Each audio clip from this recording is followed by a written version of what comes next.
Numri udhëtarëve në trenat e Maqedonisë në periudhën nga viti 1986 deri në 2018 është zvogluar për 12 herë. Në vitin 1986, me tren kanë udhëtuar mbi 6.8 milion udhëtarë.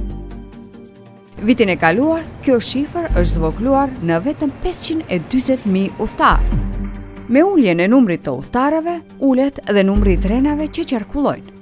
Depoja Lisiçe e Hekurudhës son është një lloj vendpushimi i përjetshëm i trenave të Maqedonisë. Shumica e tyre kanë defekte ose nuk janë në gjendje të qarkullojnë dhe presin të riparohen. Madje edhe disa nga trenat e rinj kines nuk janë në funksion.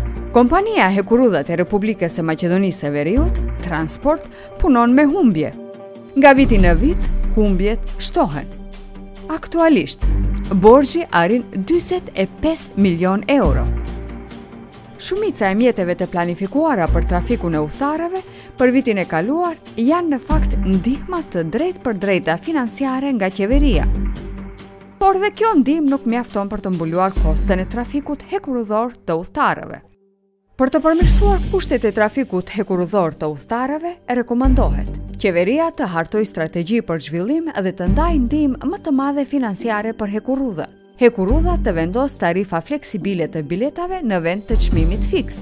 Hekurudha të mundsoj kushte të reja të volitshme për pasagjerët, siç është transporti i biçikletës në tren, ndërsa së bashku me qytetin e Shkupit dhe NTP Shkup të përdorin biletën e kombinuar për tren dhe transport publik. Hekurudha në bashkëpunim me qeverinë, qytetin e Shkupit, komuna tjera dhe TAF të përfshin më tepër linja të shkurtra deri te aeroporti ndërkombëtar i Shkupit dhe në Veles, Kumanov e Tetov.